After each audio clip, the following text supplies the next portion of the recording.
A Night of Light and Fire by Tony Angelo.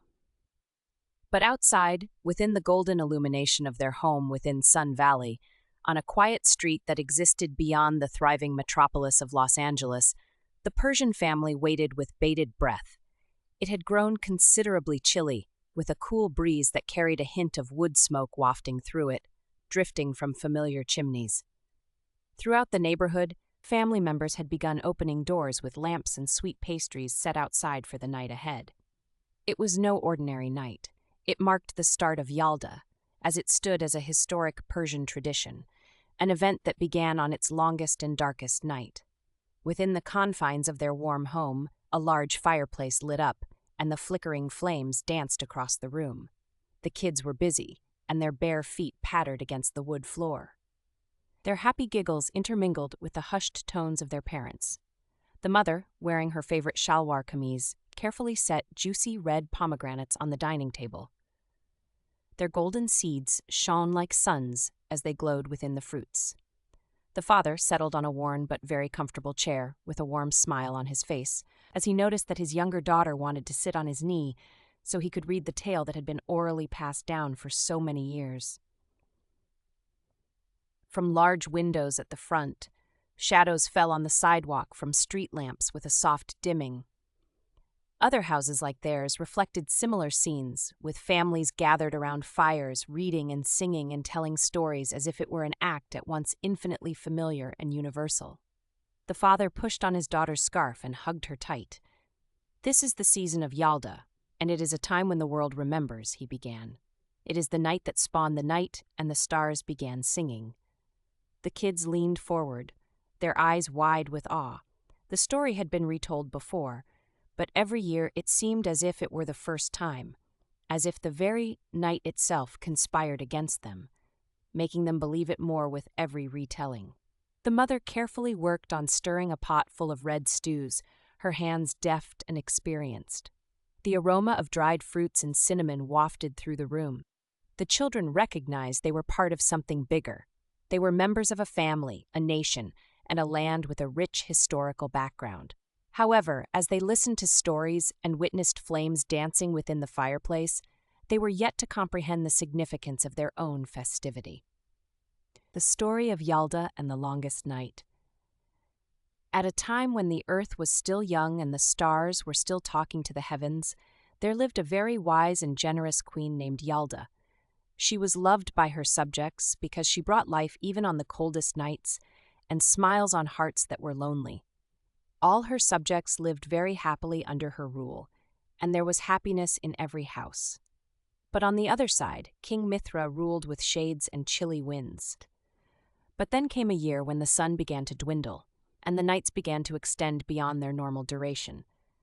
Mithra, irritated with the increasingly brighter light of Yalda, made up his mind to steal the sun and plunge the earth into eternal night. Mithra raised an arm with his staff, and it took no more than an instant for the sun to be extinguished and for the sky to be transformed into an endless night. However, Yalda had anticipated the approaching darkness. She gathered stars within her palm, and they twinkled like sparks against the dark blue sky. Climbing up the highest mountain, she stood before Mother Earth and spoke with determination. "I will not allow the darkness engulf the world. I will be among them till the earliest light appears." During the longest night of the year, she stayed on, watching over the people as they gathered together for warmth, singing and telling stories and eating. She brought her fire into their hearths and her voice on the wind, a gentle promise that the light would return. The stars passed the hours together, waiting for the moment when they would see the sun again. And then, at the break of dawn, the first golden light kissed the horizon. Mithra, his strength exhausted, disappeared with the chilly winds, and earth basked in the radiance of a new dawn. Since then, humanity marked the anniversary of Yalda Night with fires, readings from poetic works, and shared moments with family and loved ones as they ensured that no darkness lasted forever. As the words of the father took hold within the room, a crackling sound issued from the fire, as if the night itself had listened and agreed. The children's eyes were wide with wonder as they clutched their mugs of warm liquid, drinking in not only the drink but the weight of the ancient story. The children's questions. The silence that followed was heavy with awe. The youngest child, still amazed by the story, leaned her head to one side. But how did Queen Yalda know that the sun would return? What if it hadn't? She spoke barely above a whisper, as if the very idea of an endless night scared her. The older brother leaned forward, and a glint of firelight danced in his dark eyes. Perhaps she didn't know, he pondered. Perhaps she just thought it would. He drummed on the rim of his wooden cup. The beat mimicked the rhythm of a heart. Stories have a special thing, you see. They help us think about things we don't know. Their father's gentle smile deepened. That's exactly it, he said, adjusting the child on his knee. And sometimes it seems that the night will be too long and the stars will be too distant. But as long as we maintain our fire and retell our story, there will be a return of the sun. A moment passed, and the crackling wood filled the silence between them. The mother, who had been listening with her arms around her favorite shawl, broke her silence at last. "Do you know what pomegranates signify?" she asked. The kids looked at the fruit laid out nicely on the table, its red skin glistening with firelight. "Life?" someone suggested. "Hope," said the mother, running her hands lovingly over the smooth skin of one. "Because there are so many seeds, so much color, just like us, and no matter how dark the world gets, we nurture the light within." She raised it, and the firelight danced across its curves. With every Yalda we celebrate, we bring our own light with us. The children looked at each other, and the meaning dawned on them like warm honey. They took a seed and put it on their tongues, enjoying the burst of taste. The taste faded, but it reminded them that no matter how dark the night was, there was something they could hold on to. The warmth of Yalda. But as the night progressed, so did the tradition of Yalda. The flames hissed softly, dancing shadows on the walls as the mother began her familiar telling once again. From an old book, her voice soothing and sweet, she spoke words that were thousands of years old, yet again singing them as a soft lullaby. The father's eyes were closed, a gentle smile on his face as he gently rested his hand on the daughter's hair as she listened attentively, her eyes fixed on the pages being turned gently by her mother's skilled hands. The kids were finding it all in their own hands as well, holding on to the book and pointing at pictures with tiny fingers. "Look at how blue Queen Yalda's fire is," whispered the younger child. "Just like the sky before the sun appears." The older brother nodded seriously and turned another page. "And look at how stars are dancing around her, just like they do every night before they sleep." The table had been set with warmth and generosity. The mother had brought out a platter of saffron-cooked rice that smelled and looked golden and delicious, with bits of mutton and carrots. Next to it were helpings of thick and spicy stew, the aroma of dried fruits and cinnamon enveloping the room like a warm hug. The kids quickly served glasses of warm and spicy tea, a sort that warmed them up inside and made their hands tingle with pleasure. The pomegranates rested on the center of the table, their scarlet seeds shimmering like tiny suns waiting to be unearthed. The father, noticing the curiosity on the children's faces, carefully broke open one, unloading a harvest of rubies. "Every seed holds a promise," he said, dropping some into their hands. The youngest daughter popped a seed into her mouth, and her taste buds danced with surprise at the flash of sweetness and tartness. "It tastes like a tiny star," she exclaimed. The music began to play, soft and sweet, resonating with the rhythm of the night. The mother's eyes were closed, her fingers beating out a rhythm on the wood. The father stood up and took the mother's hand, and they danced, slowly and deliberately, as if they were dancing for the night itself, which had passed down through so many generations. The kids gathered around them, their feet swaying with the rhythm, and their laughter mingling with the music, and their hearts filled with the warm feelings that only nights like Yalda could bring.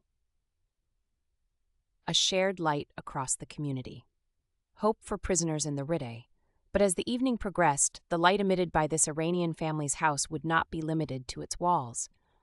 Across town, within the tranquil neighborhood of Sun Valley, stories were being told, and melodies were being sung, and these were taking place within every house on every street, as every family tried and found its own unique way to commemorate this special night.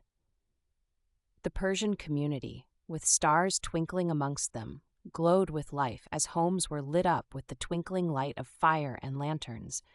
Children were running from house to house, carrying with them laughter and seeds of pomegranates that signified hope.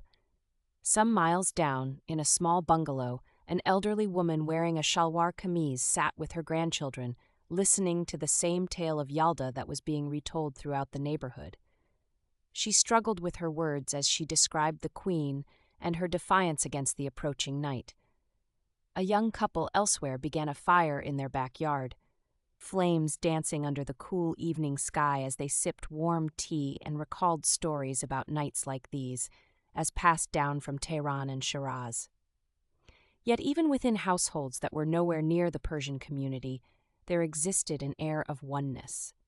A family of Ukrainian origin met with candles lit as they spoke about stories passed down about the ancient goddess Mora and her watch against the approaching winter night. A collection of people with diverse origins met with lit lanterns, as each lantern stood for a different culture, and they sang stories from mother and grandmother before them within distant shores. Despite varying languages, cuisine, and melodies, there existed an undertone of message that remained universal. Whoever they were, and no matter what they were doing on that night, it was more about the longest night and the strength that existed within the human soul. The night represented an understanding and acknowledgement that no dark period ever really lasts. The legends passed down conveyed exactly the same thing: light will return. Every family, in whatever form they reflected it, honored something that they all stood for: to gather, hold on to hope, and remind each other that there would always be dawn within the longest night. The Persian family, watching with silent appreciation the gentle light of their neighbors' homes, realized with equal conviction that they were not alone. The observation of Yalda was not merely a Persian custom, but a common one. The light they nurtured within their flames was no different from that which danced within the homes of strangers, kindred dreamers, narrators, and guardians of ancient lore. A world so big, so full of people, yet at night they were all characters within the same tale. But as the music from one family mingled with the hum from another, and as the warm taste of pomegranate seeds and the spices in the tea began to mix, it became anything but food and drink. It became an embodiment of something more. It became an embodiment of something greater. Together, something that showed what it meant to be human. And it is exactly what the Persian family and everyone around them were doing as they celebrated Yalda, a new dawn of understanding. As we began this Samd, as the night went on, the children sat in a silent circle, shadows dancing on the walls from the firelight. The story of Yalda had begun to nestle itself into their souls as surely as the pomegranate seeds they had eaten. Promises within promises. The night no longer seemed black and boundless. They knew there were people gathered elsewhere, singing and remembering that light would again befall. The youngest daughter, hugged tight against her father's side, looked up at the ceiling with dark eyes that shone with reflected firelight. "We're all hanging on, aren't we?" she whispered. The brother and sisters nodded, tightly clutching their mugs of drink. They had never considered anything like this about Yalda before, never realized that they were caught up in something much larger than themselves. It wasn't just about their own family lineage or Queen Yalda. It was about all the people who were, in some way, preventing the world from descending into chaos. Out there, the stars twinkled in the sky, as if they were watching and remembering as well.